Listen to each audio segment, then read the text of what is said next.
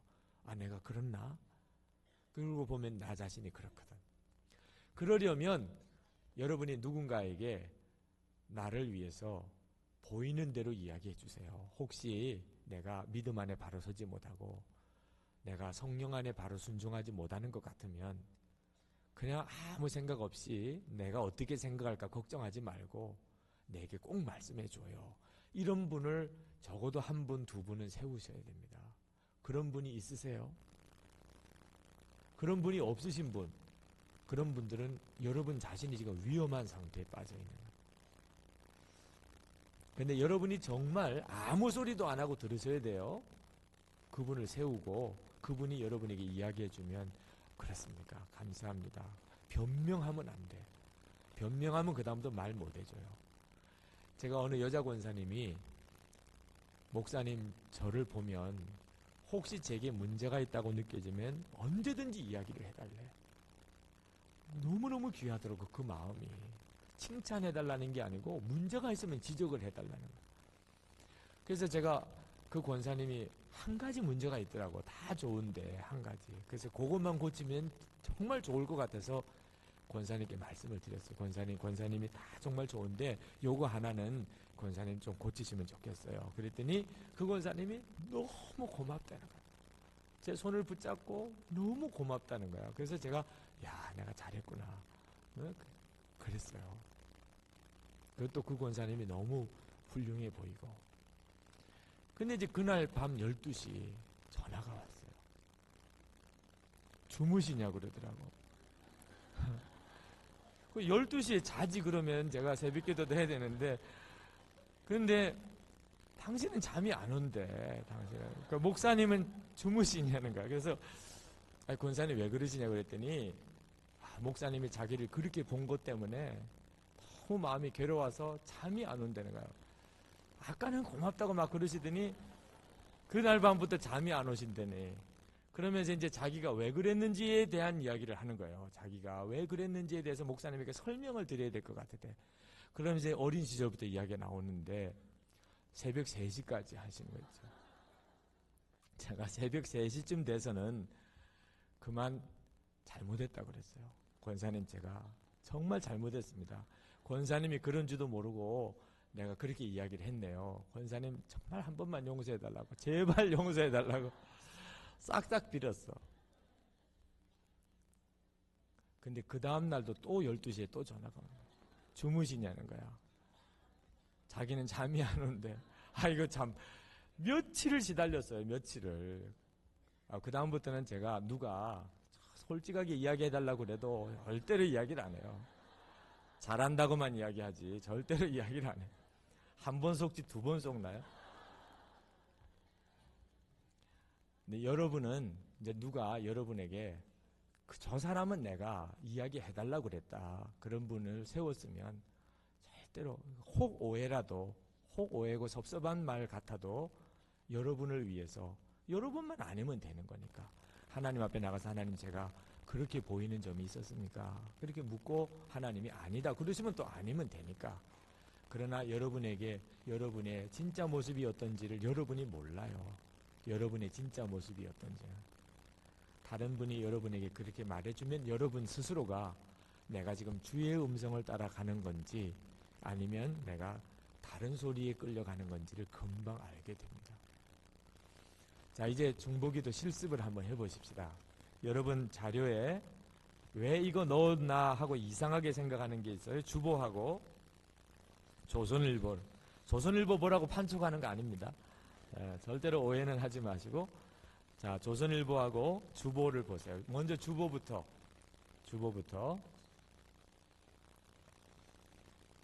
이제 이거 가지고 중보기도 제목을 찾는 방법을 잠깐 설명을 드리고, 그리고 여러분 이제 조용히 한번 찾아보십시다. 주보를 처음 표지부터, 이제 교회 예배당 모습인데 가만히 본당을 이렇게 보고, 그리고 이제 표, 그 다음에 김선도 감독님, 김정석 담임 목사님, 그리고 이제 속 예배 순서, 그 다음에 여러 광고들, 뒤에 모임들, 이제 수지 일산 광림교회 모습, 뭐 이렇게 주보가 되어 있네요. 이렇게 되어 있는 것을 보시면서 주님이 여러분에게 기도할 마음을 주시는 게 있는지를 찾아보시는 거예요. 이제 조용히, 지금 하도 생각이 많이 이렇게 들떠 있기 때문에 잠잠히 주님의 음성 듣는 일이 조금 시간이 걸리겠지만, 속으로 마음으로 주님, 교회 위해서 제가 뭘 기도해야 됩니까? 하고 물으세요. 분명하게 물으셔야 돼요. 속으로 물으셔도, 주님, 제가 교회 위해서 뭘 기도해야 됩니까? 그러고 난 다음에 이제 눈을 뜨고 이렇게 주보를 보시면서 아까도 이야기했죠? 언뜻 떠올라오는 생각, 그것을 놓치지 마시고 한번 써보세요. 써보십시오. 어떤 생각이 떠오르, 메모만 해도 좋으니까요. 어떤 문장으로 안 써도 좋으니까 무슨 생각이 언뜻 떠올라요. 또는 읽어 내려가다가 어느 부분에 딱 걸려요. 쭉 읽어 내려가 어느 부분에 가서는 딱 걸려요. 그것들을 한번 지금 찾아보십시다. 자, 시간은 많이 드릴 수가 없어서 죄송한데 한 5분 드리겠습니다. 5분. 주보를 처음부터 끝까지 천천히 읽어 내려가시면서 하나님이 여러분에게 기도하라고 주신 생각.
시간을 많이 드리지 못해서 죄송한데, 혹시 여러분 중에 잘 모르겠다, 주보는 잘 읽었는데, 지난 주일에도 읽었던 주보지만 잘 읽었는데 주님이 무슨 기도를 하라는 마음을 안 주셨다고 하는 분이 혹 계실 수도 있어요.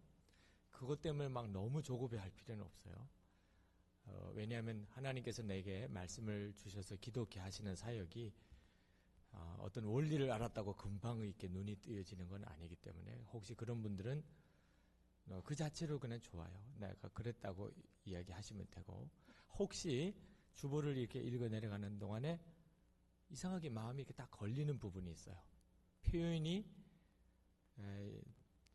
어떻게 표현을 해야 여러분의 느낌을 다 설명할지는 모르겠습니다. 하나 어느 부분에 가서 이렇게 탁 걸리는 부분이 있어요. 그리고 읽어 내려가다가 이 부분은 정말 기도를 해야 될 것 같은 마음이 있는 부분이 있어요. 그 부분들을 아마 쓰셨을 것 같아요. 혹시 못 쓰셨으면 그 표시해 둔 것만이라도 옆에 계신 분들 두 분씩 지금 조를 나누어서 하면 여러분이 다른 사람의 경험을 통해서도 배우겠는데, 지금 자리가 그랬어서 옆에 있는 분 두 분씩 좀 짝을 지으실까요? 두 분씩 하면 한 사람 남으면 세 사람도 좋긴 해요. 네.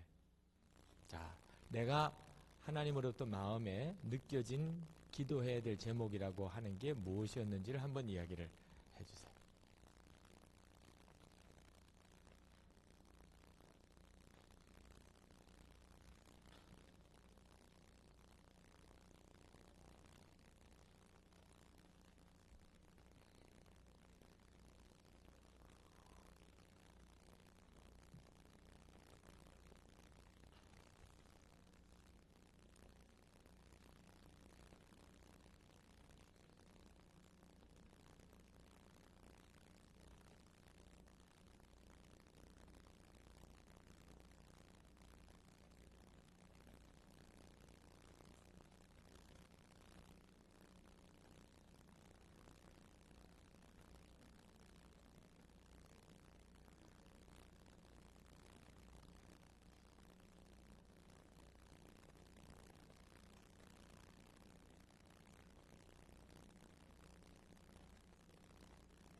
자, 그만해요.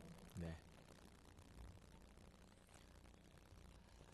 이제 여러분들이 중보기도 하시면서 이럴 수 있는 시간이 많으실 것 같기 때문에 실습할 수 있는 그런 여건과 환경이 아주 적합하지는 않은 경우라 그 효과를 기대하기가 쉽지를 않아서 실습은 어떻게 하는 거라고 하는 것만 잠깐 보여드리는 것으로 넘어갔으면 하고 싶으네요.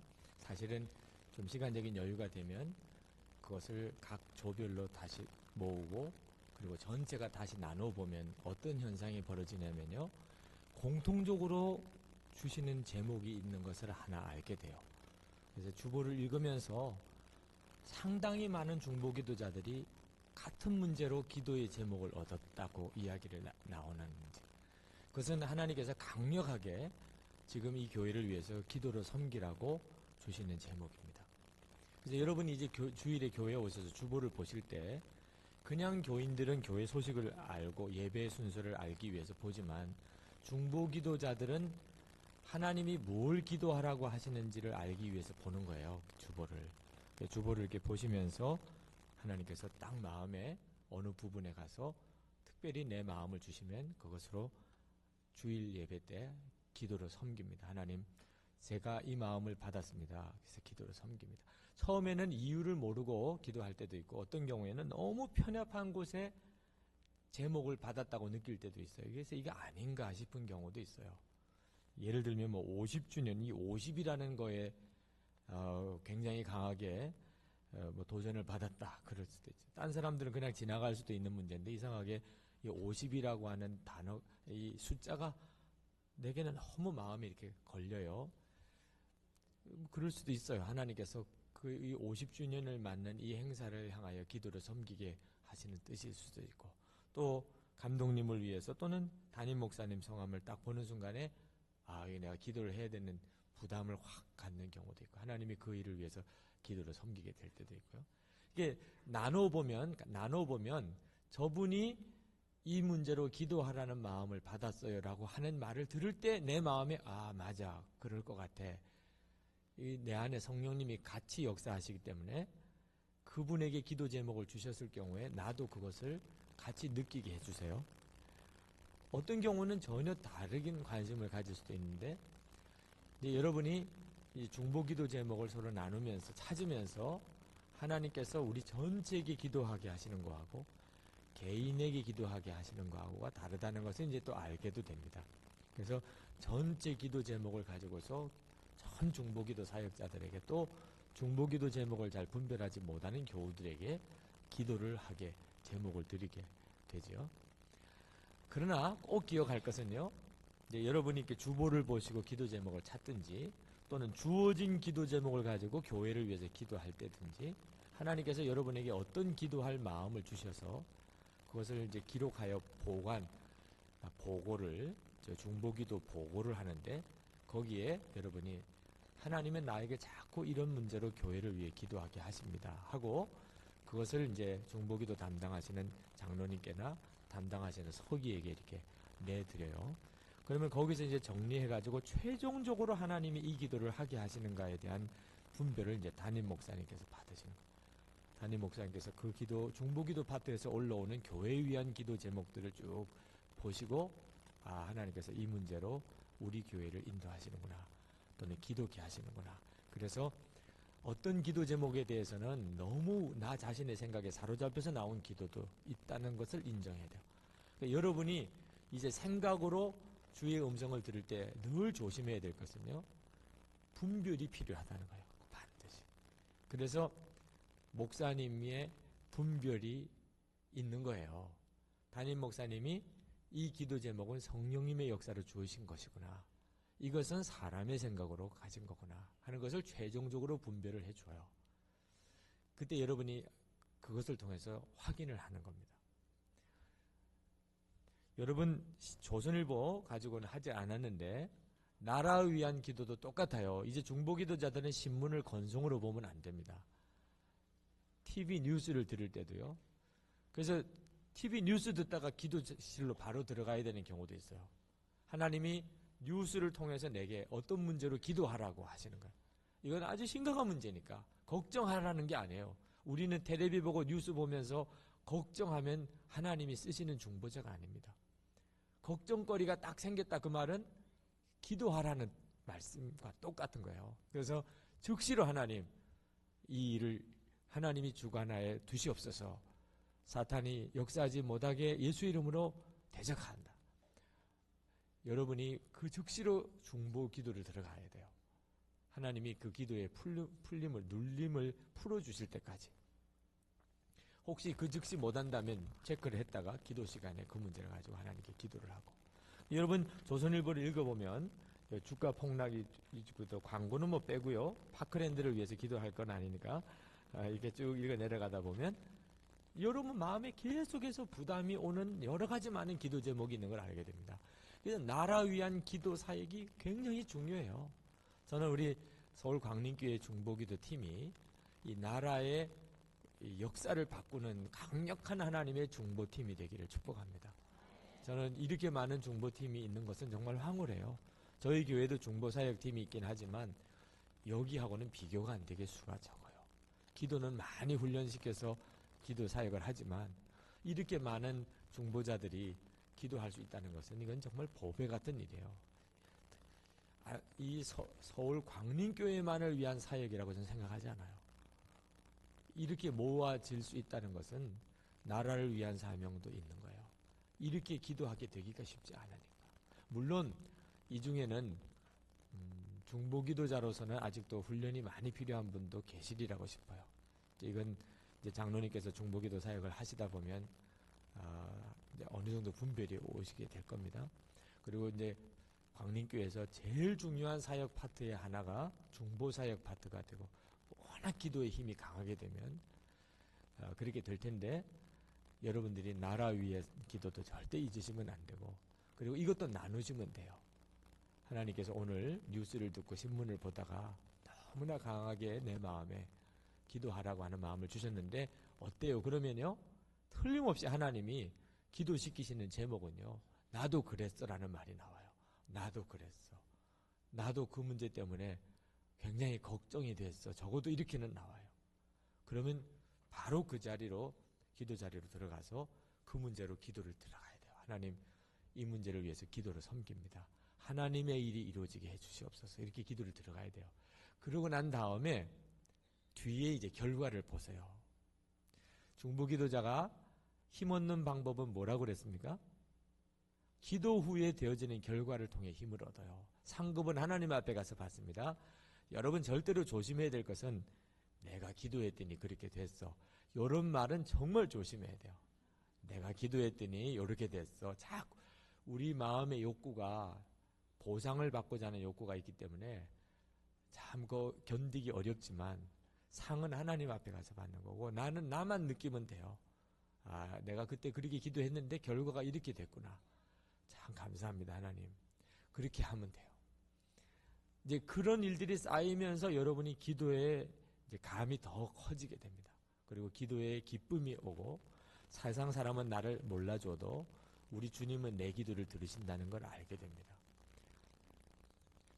자, 중보기도, 효과적인 중보기도를 위한 원칙 좀 정리하고 넘어가죠. 네 번째 강의.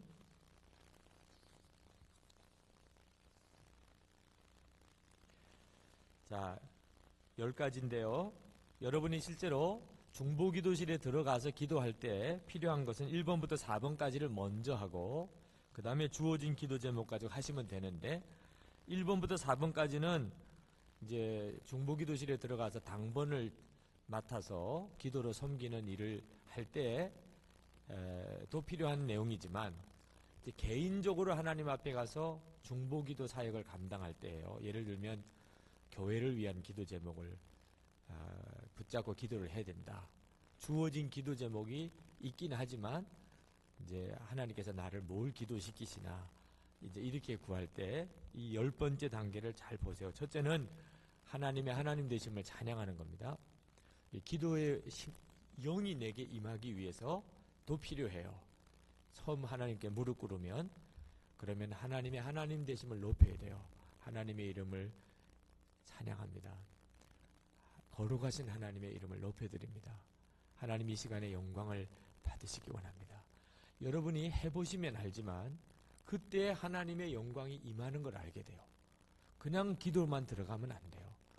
하나님은 이 자리에서도 왕이시고 나의 왕이시고 나의 주이시고 이 교회의 주인님이시고 하나님 이 자리에서 높임을 받으시옵소서. 이게 아무것도 아닌 말 같아도요. 그 고백 속에 주의 영이 임해요. 찬송 중에 거하시는 주님이라고 그랬죠. 여러분이 그것을 알게 됩니다. 그러니까 기도 시간에 들어가서는 잘 못 느끼다가 여러분이 하나님을 찬양하고 높여드리는 말을 하는 순간에 거룩하신 주의 성령께서 여러분의 기도 중에 임하신다는 것을 느끼게 돼요.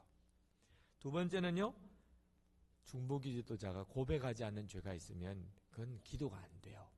그러니까 하나님, 제가 회개할 것이 있습니까? 하고 고백하지 않은 숨은 죄가 있으면 보여달라고, 그리고 주님 앞에 조용히 여러분 자신을 들여다보십시오. 야고보서 5장 16절에 병든 자를 위해 기도할 때 서로 죄를 고하고 병든 자를 위해 기도하라. 의인의 간구는 역사하는 힘이 많다고 그랬어요. 그래서 중보기도자의 강력한 힘은 어디서 나오냐면 회개에서부터 나옵니다. 그래서 여러분이 하나님 앞에, 하나님, 제가 회개하지 않은 것, 고백하지 않은 죄가 있습니까? 하고 물어야 돼요. 근데 하나님께서 여러분에게 그것도 생각으로 가르쳐줘요. 딱 생각이 나요. 어떤 문제가. 그러면 주여, 그렇습니다. 제가 그랬습니다. 제 죄를 고백합니다. 이렇게 회개하면 주님의 십자가 보혈로 나를 씻게 주신다고 그랬어요. 자백하면 저는 미쁘시고 의로우사 우리 죄를 사하시고 모든 불의에서 우리를 깨끗게 하실 것이요. 요한일서 1장 9절에서 말씀하셨어요. 세 번째는 성령님께서 기도를 도와달라고 구하셔야 돼요. 중보기도는요, 내 간구를 드리는 게 아니기 때문에 성령님께서 내 기도를 쓰시지 않으면 내가 아무리 무릎 꿇고 오래 기도해도 소용이 없어요. 그러니까 하나님이 어떤 일을 하실 때 내 기도를 쓰시는 겁니다. 이제 하나님이 하시려고 하는 일을 위해. 그래서 성령님의 도우심을 인정해야 돼요. 지금 이 시간에 성령님께서 내 기도를 주관하여 주옵소서. 네 번째는 마귀가 방해합니다. 중보기도가 워낙 강력한 역사가 있기 때문에. 그래서 사탄아, 이 시간에 나를 떠나라. 내게 회방하지 마. 내 생각 속에 말하지 마. 예수 이름으로 명하니 사탄은 내게서 떠나가. 사탄을 대적해야 돼요. 여러분의 생각을 회방하지 못하도록 성령의 검 하나님의 말씀과 예수 그리스도의 권세 있는 이름으로 공격해야 돼요. 사탄을 분명히 대적해야 돼요. 그 다음에 이제 기도 제목을 준 것 가지고서 기도를 들어가는 겁니다. 이제 어떤 환자를 위한 기도 제목일 수도 있고, 개인적으로 기도 요청을 해온 것도 있고, 교회에서 주는 기도 제목일 수도 있는데, 기도를 하시는데, 그 기도를 하시면서 하나님이 또 주시는 기도 제목이 있을 수 있어요. 거기에는 기록이 되지 않았지만 하나님이 자꾸 그 기도를 주세요. 그러면 기도를 하시고 그 기도를 써서 담당자에게 주셔야 돼요. 내가 이 기도를 자꾸 하게 됐다고. 그러면 근데 나중에 이제 분별 과정을 거쳐서 이게 성령님의 역사구나.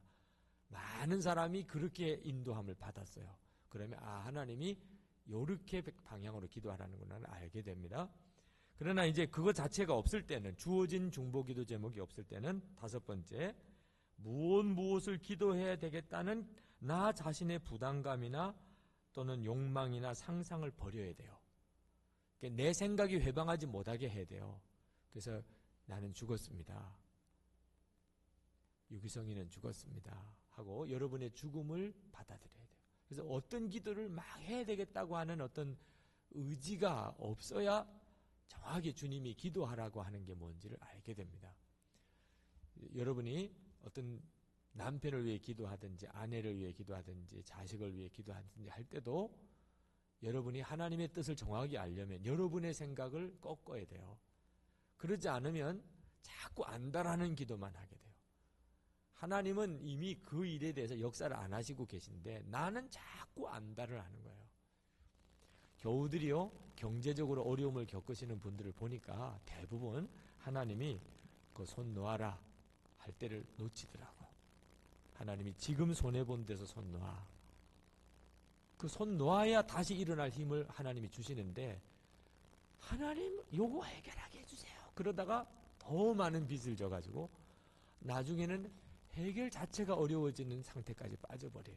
자기 문제뿐만 아니고 동생, 친척 거, 친구들 것까지 다 끌어들여가지고 어려움을 겪으니까 나중에는 본인만 회복이 돼서 해결이 안 돼요. 본인은 회개하고 회복이 돼가지고 막 충만하다는데 딴 사람들은 그게 더 시험이 된 거야. 자기 때문에 지금 나는 죽겠는데 자기는 깨달은 게 많대나 뭐 이런 어려움을 겪으면서 하나님이 뭐 은혜 주신 게 있대나, 그건 뭐 더 가증하게 느껴지는 거예요.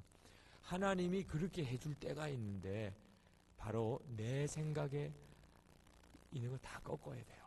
그래야 주님이 인도하는 걸 알게 돼요. 하나님이 더 이상 도와주는 손길을 끊었을 때는 이미 여러분이 사인이 온 건지 알아야 돼요. 여기서 내가 아무리 손해를 봤다 하더라도 여기서 손을 놔야 다시 일어날 수 있는데, 너무 손해본 것만 생각하니까 안 되는 방법으로라도 빨리빨리 문제를 해결하려고 하다 보니 더 큰 문제가 저질러지는 거예요. 지금 이 돈 쓰는 법에 대해서 빨리 배워야 돼요. 6번째는요, 이제부터 갖게 될 놀라운 기도의 시간에 대한 기대를 가져야 돼요. 하나님께서 내게 이제 기도에 대해서 말씀하신다. 기도할 제목을 주시는 것에 대해서 여러분이 믿음으로 고백, 하나님, 제가 이제 주님의 손에 의해서 쓰임받는 기도자가 되게 해주시는 걸 믿습니다. 7번째는요, 잠잠히 이제 귀를 기울이는 거예요. 여러분의 마음의 생각 속에 주시는 말씀을 듣는 거죠. 이제 조급한 분은 처음부터 막 소리부터 막 지르는 기도를 하시는 분도 있어요. 근데 방언으로 기도하면서도 하나님이 들려주시고요, 소리를 내어서 기도하는 데도 들려주시기는 해요. 조용히만 있다고 들리는 건 아니지만 기본적으로 중보기도자는요, 듣는 훈련이 되어 있어야 돼요. 하나님으로부터. 그래서 기도만 하려고 막 하는 것이 아니고 하나님이 내게 기도케 하시는 것이 무언가를 듣는 훈련이 있어야 돼요. 8번째는요, 주신 대로 기도를 시작하는 겁니다. 하나님께서 내 마음에 기도 제목을 주신 대로 주여 일이 되기를 원합니다. 하나님, 이 일이 하나님 계획대로 이루어지기를 원합니다 하고 이제 기도를 들어가는 거죠. 9번째는요, 성경책을 늘 가지고 있어야 돼요. 하나님께서 갑자기 어떤 말씀을 주실 때가 있어요. 말씀을. 그때는 그 말씀을 빨리 찾아야 돼요. 제가 한 번은 전도를 나가야 되는데 비가 옥수같이 쏟아지는 거예요. 교우들은 오늘도 나가야 됩니까? 그러더라고요. 제 생각에도 오늘은 못 나갈 것 같아. 너무 비가 많이 오니까. 근데 하나님이 갑자기 디모데후서 4장 2절 말씀을 주세요. 지금 무슨 말씀인지 잘 모르니까 다 외우는 것도 아니고 때를 얻든지 못 얻든지요. 때를 얻든지 못 얻든지. 하나님이 나가라는 거잖아요. 때를 얻든지 못 얻든지라니까.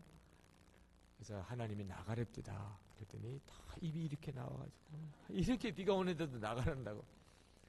나갔다가 와가지고는요, 이건 진짜 하나님 역사라는 거야. 왜? 딴 때는 주일 오후에 축구전도를 나가면 10집에 하나 정도나 집에 사람이 있을까 그래. 줄줄이 알사탕이라고 다 집에 있는 거예요. 너무 비가 많이 오니까 어디 나가지도 않고 외출을 안 하고 다 사람들이 집에 있는 거예요. 그 축구전도 나갔다가 평소에 못 만나는 사람 만나고 비를 쫄딱 맞고 있으니까 들어오라고 그러고 좀 말리고 가라고 그러고, 그러니까 앉아서 걸터 앉아서 뭐 요 밑에 교회에서 왔는데요. 그래 그 이야기를 하다가 복음 전하게 되고 옛날 교회 다닌 사정도 알게 되고, 그러면서 굉장히 많은 전도 결실이 있고 돌아와서는요, 옷은 다 젖었지만 그렇게 기뻐하는 거예요.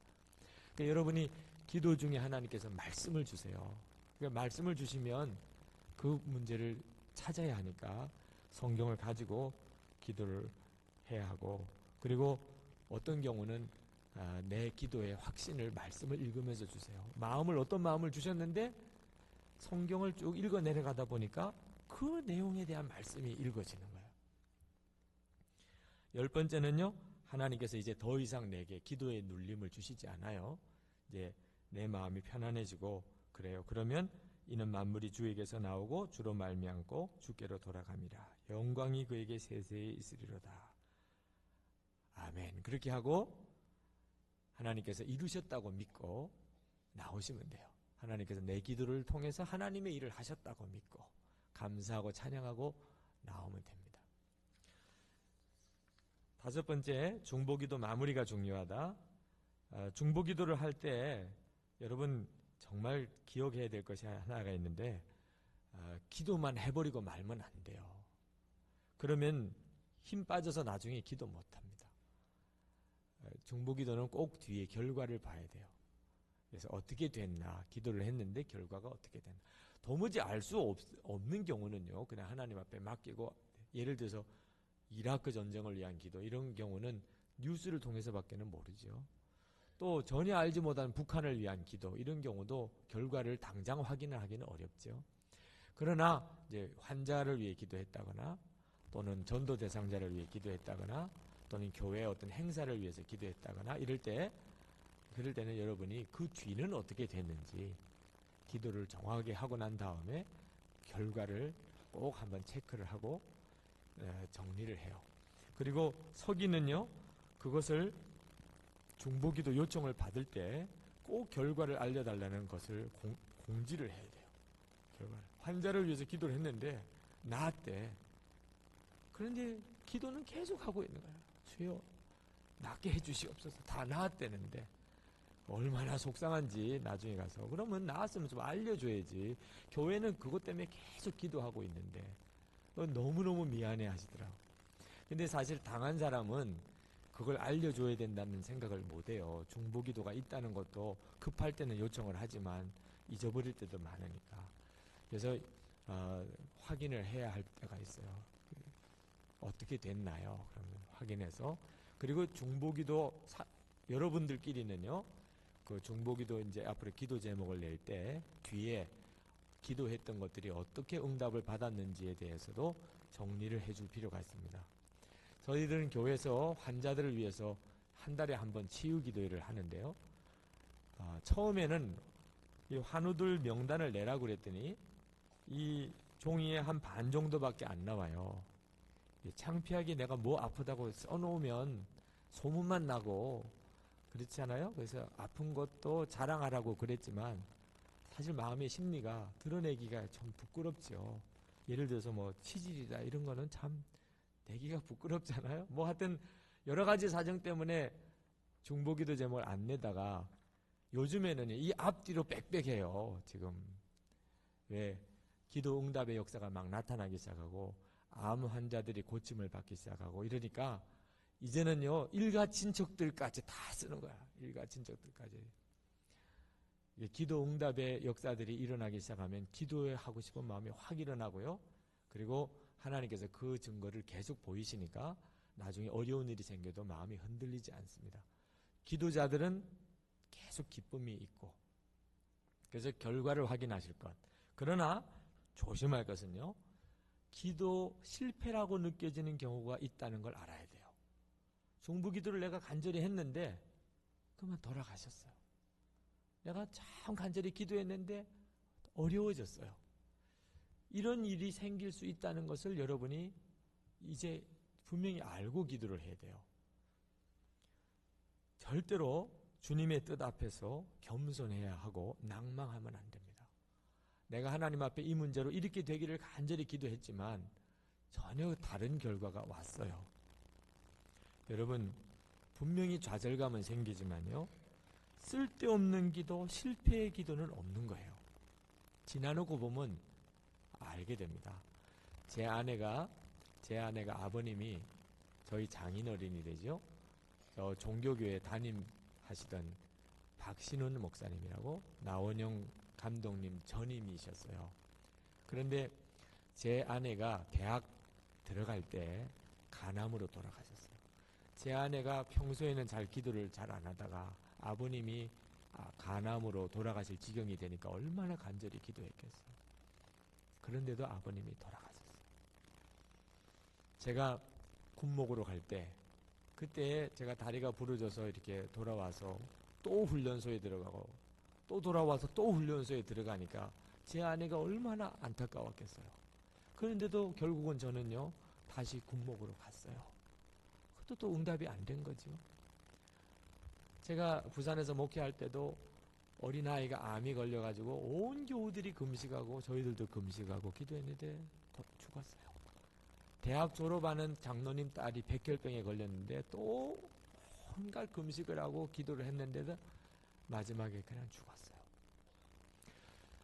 기도의 실패의 경우를 꼽으라고 한다면 수도 없이 많아요. 그렇게 따지면. 근데 제 아내가 한 번은 어느 시간에 간증을 하는데 그때는 다 기도의 실패라고 생각을 들었는데 아버님 돌아가신 것을 계기로 해서 하나님이 나의 진짜 아버지시고 그리고 하나님을 의지해야 된다는 것을 하나님이 그걸 통해서 배우게 하셨고 남편이 군에 가는 문제 때문에 기도하다가 하나님이 우리를 온전히 주님의 종으로 만든 과정이라는 것을 나중에 가서 깨닫게 하셨고, 그리고 교우들의 기도를 위해서 그렇게 기도를 했는데 응답이 안 된 것 때문에 괴로웠지만 나중에 보니까 하나님께서 교우들과 교우들 사이를 영적으로 하나로 묶으시는 일이 되어서 교회가 그 장로님 딸을 위해 기도하다가 교회가 너무너무 단단히 하나가 됐어요. 그 딸은 천국에 간 건 분명하죠. 그리고 교회는 그 일로 인해 가지고 영적으로 얼마나 하나가 되는 역사가 일어났는지 지나놓고 보니까 그때는 기도가 응답이 안 된 줄 알았는데 하나님이 그 기도를 통해서 나를 다른 방법으로 역사하신 것을 깨달았노라고. 제 아내가 작년 12월이죠. 작년 12월, 재작년 12월이네요. 재작년 12월에 암에 걸렸어요. 제가 서울에 부흥회를 하고 있을 때인데, 근데 삼성의료원에 건강진단 결과를 보러 갔다가 저는 뭐 그 암이라고는 생각을 못했어요. 그래서 저는 부흥회 약속을 했기 때문에 부흥회 인도하러 갔고 제 아내 보고 결과만 보고 그냥 오라고 그랬죠. 저녁 집회가 있기 전에 핸드폰 전화가 왔어요. 그래서 전화를 받아보니까 아내예요. 근데 목소리가 쫙 가라앉았어요. 여보, 암이래요. 그 소리를 딱 듣는데 가슴이 그냥 철렁 내려앉나 봐요. 그 말은 곧 죽음이라는 뜻처럼 느껴지더라고요. 암이래요. 이거 어떻게 해야 되나 싶은 생각이 드는 거예요. 여러분, 아내가 암이면 남편이 옆에라도 있어줘야 되잖아요. 근데 저는 오늘 저녁에 부흥 집회가 30분 앞에 놓고 있고, 아내는 삼성의료원에서 집에 안산까지 전철로 그냥 가야 되는 거예요. 그럴 줄 알았으면 내가 시간이 있을 때 좀 같이 갈 걸. 그 집에 가는 길이라도 옆에라도 있어줘야 되는 건데. 근데 뭐 어떻게 방법이 없으니까 여보, 저는 혼자 그냥 가야 되겠다. 내가 기도할 테니까. 어떻게 더 다른 말을 못 하겠다. 그리고 하나님 앞에 정말 간절히 기도했어요. 하나님이 저 오늘 저녁에 설교할 자신 없습니다. 지금 빨리 가서 아내를 위로도 해줘야 되고 우리 자신의 문제를 가지고 지금 기도도 다급한데 제가 저녁에 무슨 설교를 합니까? 그런데 말이에요. 하나님께서 그때 제가 그렇게 간절히 기도할 때 하나님 제게 주신 말씀은 너 오늘 저녁에 이 부흥회에 온 이들 중에 너처럼 사랑하는 사람이나 그 자신이 암이라는 판정을 받고 하나님 붙들기 갈망하는 마음으로 온 사람이 있다면 너 오늘 저녁에 내가 증거하는 말씀으로 그를 살려낼 수 있겠느냐. 저는 한 번도 부흥회를 하면서 그런 절박한 심정이 없었어요. 내가 그 심정이 되고 보니까 이거 오늘 저녁 집회가 보통 일이 아니구나. 아내의 문제는 갑자기 다 뒤로 접어지고 이거 오늘 저녁에 내가 이 강단에 서서 말씀을 전한다는 게 이게 보통 중요한 일이 아니구나. 하나님 정말 그리 되기를 원합니다. 오늘 저녁에 하나님이 말씀으로 살아 역사하셔서 절망 중에 있는 사람이 믿음의 눈을 뜨고 그리고 이길 힘을 얻고 기적을 경험하게 해주옵소서. 그렇게 간절히 기도하고 저녁 집회 설교를 했어요. 참 하나님이 뜨겁게 그 저녁 집회에 역사해 주셨어요. 하나님이 그렇게 역사하지 않았다면 제가 설교를 못했을 것 같아요. 그러고는 저녁에 바로 집으로 갔어요. 밤늦게라도 만나야 할 것 같아서. 갔더니 제 아내 얼굴이 생각보다 너무 좋은 거예요. 밝고. 전화할 때만 해도 제가 걱정이 되더니 제 아내도 지하철을 타고 집에까지 오는 동안 내내 눈물이 나더래요. 두 딸 생각도 나고 남편에게 짐 되는 것 같이 느껴지고 내가 목회자 아내로서 이게 이제부터 짐이 되는구나. 이렇게 세상을 떠나는 건가. 뭐 이런 생각도 하면서 그냥 눈물만 나더라는 거예요. 근데 지하철에서 안산 중앙역에서 내리는데 하나님 어떻게 해요 하는데 그 역 주변에 있는 우리 교우들이 있어요. 참 어렵게 장사하시는 분들이에요.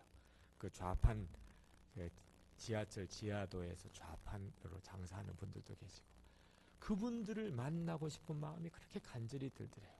만약에 내가 아파서 입원을 하게 되거나 이제 항암 치료를 받거나 혹시 죽으면 언제 내가 이 사람들을 만나볼 건가 하는 생각이 드는데 오늘 만나보고 가자. 그래서 이제 그분들을 이렇게 만나고 보니까 저녁 식사도 하지 못한 상태라 가서 뭐 김밥도 사고 같이 저녁도 거기서 먹고, 나중에 이제 알고 난 다음에 그 교우들이 얼마나 웃는지 몰라요. 그런 심정으로 오신 줄은 전혀 몰랐다고 그래요.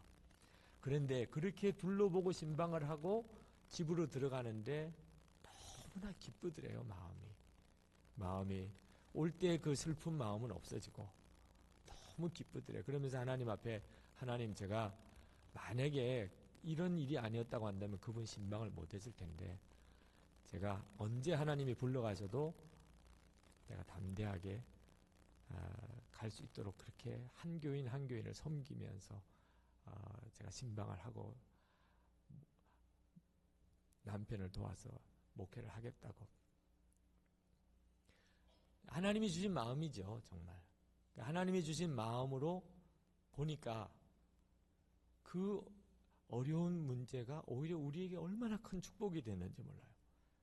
하나님이 수술을 받게 하시고, 그리고 수술을 해보니까 우리는 큰 덩어리가 암인 줄 알았더니 그 큰 덩어리는 양성 종양이고 그 종양 뒤에 암세포가 하나 작은 것이 생겼어요.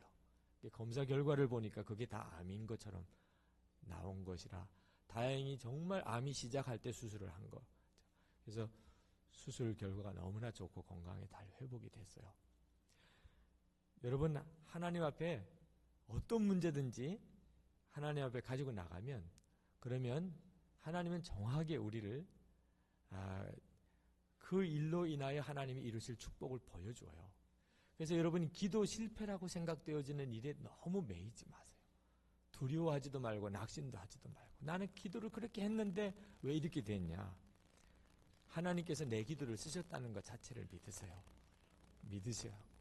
그리고 하나님께서 나중에 가보면 내가 그렇게 기도하게 하신 까닭을 알게 하십니다. 그리고 정말 충만하게 신앙생활을 하게 해요.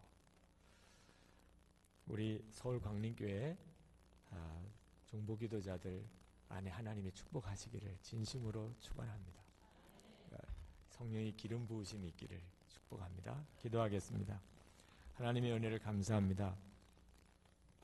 하나님, 정말 귀한 사역자들을 세우셔서 하나님의 역사를 이루어 가시는 것을 인해서 감사를 드립니다. 광림교회 안에 하나님께서 숨겨놓은 보배 같은 사역자들, 교회를 교회되게 하고, 그리고 담임 목사님과 온 교육자들, 교회에 되어지는 모든 일들을 섬기고 또 역사가 일어나게 만드는 귀중한 기도 사명자들을 세우신 걸 감사합니다. 지금은 드러나지도 않고 저들의 수고가 온전히 하나님 모든 사람 알아주지 않아도 하나님은 알고 계시고 또 쓰시는 걸 믿습니다. 교회 안에 진정으로 성숙한 기도자들이 이 사명을 감당하면서 나라와 민족을 위해서도 쓰시고, 저 북한 통일 문제를 이 기도자를 통하여 이루시고, 또 세계를 향한, 열방을 향한 하나님의 계획도 이루시옵소서.